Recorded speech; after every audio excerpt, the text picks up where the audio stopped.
their coach, Monty Williams, over the weekend. So what's next for Kevin Durant's team in Phoenix? A real high-risk decision by Matt Ishbia, Phoenix's owner, just like his decision to trade all that they traded in the present and the future for Kevin Durant. Monty Williams is one of the elite coaches in the NBA, and you are always on the clock with Kevin Durant, and you may start to be on the clock with Devin Booker in Phoenix. Fair enough. And then let's talk about the Warriors. They lose their first Western Conference playoff series since 2014. So what's next for Steph Curry's team?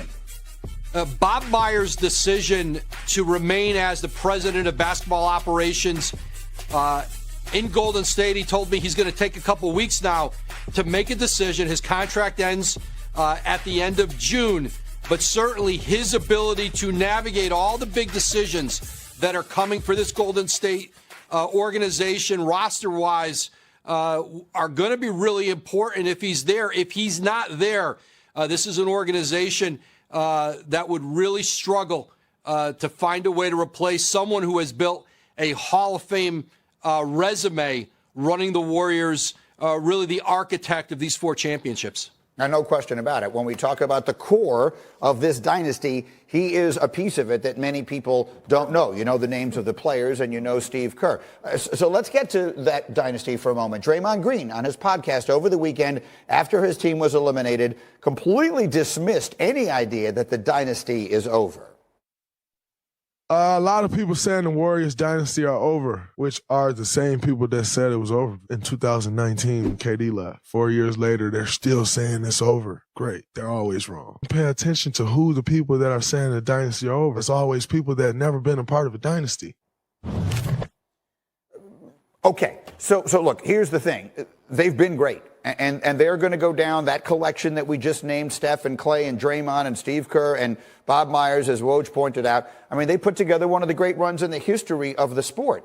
But the reality is all these things come to an end someday. You know, Michael Jordan made everything weird for us in our minds because that team just broke up when they won a championship. Usually you get to see these great teams lose. Do you think we have seen the last of these Warriors on top? I do, but hearing Draymond Green say that tells me that he wants to resign. Now, he said he would love to stay, but of course, money talks. And will he get what he wants out of staying with the Warriors? So that's what it's about. It starts there, because if he leaves, then yeah, it's over, because he was such a key part of that. He was a glue piece. He was obviously a lightning rod so many different times, but in a positive and in a negative, of course. But if he goes, and then you have Klay Thompson with 1 year left, a decision to make there. There's a high luxury tax bill that this team has to pay.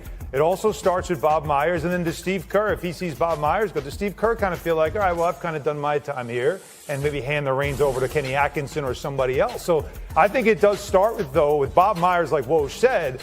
But Draymond saying what he said suggests that he plans on staying, which would mean the group would stay together. Well, look, I mean, Steve Kerr is the one who said over the weekend, this group maxed out. Yep. We did everything we could do. This team wasn't good enough to win a championship. So are you bringing back the group that wasn't good enough to win a championship? They were expecting this year to get much more from young pieces, and it just didn't happen. Moses Moody, Jonathan Kuminga, James Wiseman, who's not even there anymore. They were expecting those guys to help be the next iteration plus Jordan Poole, and that was for lack of a better word, a complete disaster. What do you think about this dynasty in Golden State? Bob Myers, I think first and foremost is the most important piece, because he has put the puzzle pieces together to create what we've seen. Yep. All right. Yep. And from there, I don't think it's over. They just need to adjust. Now you get another year of experience, more so for Moses Moody. Mm-hmm. I thought Kuminga had a great year. I'm shocked. I was just surprised he didn't play at all. It was because I thought he was great. He gave them another, aspect. Another younger type of Draymond Green type player, where you can play 5 and 4, those two guys, and still have success. I think they just need to go find another big, find some more shooting. Just move some pieces around, if you would. Jordan Poole, I think that's a decision they're going to have to figure out what they're going to do with him. What a mess keep him or not, that situation turned out to be. Woj, it's not a short answer, and I don't have that much time here, but generally speaking, people wondering, will they run this back for the core of this group? Do you believe we will see, you have reason to believe we will see them all together another year in Golden State? Greeny, if they run this group back, you're looking at a $500 million payroll and luxury tax. Does Joe Lacob have the appetite to pay that for a team that might be a conference semifinal? That might be their max, a conference semifinal. But with the new collective bargaining agreement and how punitive this new CBA is for teams in that upper spending area, it really restricts your ability to make moves on a roster, to make, you can't use your exceptions, all of those things. You can't trade draft picks. So potentially, listen, I think this group may have to look different.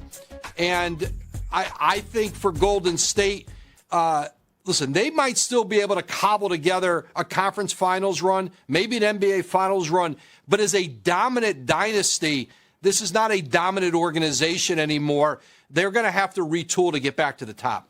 Now, look, the West is going to have Denver in it. It's going to have Sacramento to deal with for a while. If the Clippers should ever stay healthy, Phoenix will put something together around those two superstars. Be very interesting to see. And as Woj mentioned, the first piece that we will see fall one way or the other will be the man who put it all together, and that's the team president. All right, as we continue, it has gone from a Hollywood nightmare to...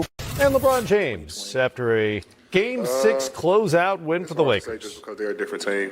We're a different team. I think the biggest thing for us was obviously having Dwight kind of disrupt Jokic a little bit. He's obviously one of the two guys that kind of get them going, him and Jamal Murray.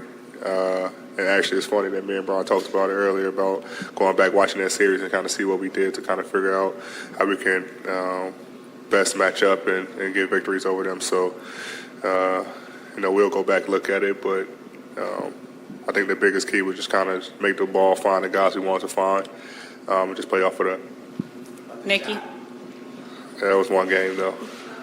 But, shit, I hope they don't find me. I hope I get another one this series. LeBron, you found ways to conserve your energy throughout the course of a game, but with this series, big picture, were you able, when you looked at how you thought it was going to play out, were you able to conserve your energy throughout these games to have the impact you did tonight in Game 6? It may have looked like I was conserving my energy, but I was dead tired after every one of them games. And it's the same with tonight. You really don't have the opportunity to conserve your energy versus a Golden State team because they always keep you on your heels. You always have to understand and know that anytime you relax, they'll make you pay. So, for me tonight, I was just felt pretty good about my game, like I do every night, and I just wanted to try to come in and make some plays and be efficient and defend at a high level, help AD rebound, help our team, make winning plays, and I was able to make a few of them. Last three, we'll go Kurt, Jim, and Halim. To either one of you guys, LeBron, you talked about how you guys upgraded the roster. When Rob Pelinka and the front office flipped this roster, and you look back to where you are right now, why did it work? It gave us a lot of shooting, obviously, with D'Lo and Bees, and Mo Bamba when we got there. It gave us a lot of shooting, a lot of space. To be around myself and AD. We play on the perimeter, but we're not like three-point shooters. I know I take my fair share, but when you have that, that space, it allows us to do what we do best and kind of play downhill. But also, it just gave us a lot of depth. It gave us a lot of depth. It gave us another ball handler and D'Lo. To try to take some pressure off DS and take some pressure off AR at times, and even myself. It gives us a lot of length when we added Rui and added Vando. We were very small early in the season. So we would get stops, but our rebounding was very difficult and challenging for us. So now with the length that we had, we was able to rebound a lot better. And then I think the guys that came in, they just came in with no expectations. They just came in and say, okay, well, let's figure this thing out. And from my point of view, a lot of them games, from 4.5 weeks, I was sitting. I was out because of my foot injury, and I was just watching and seeing, how could I be better? How could I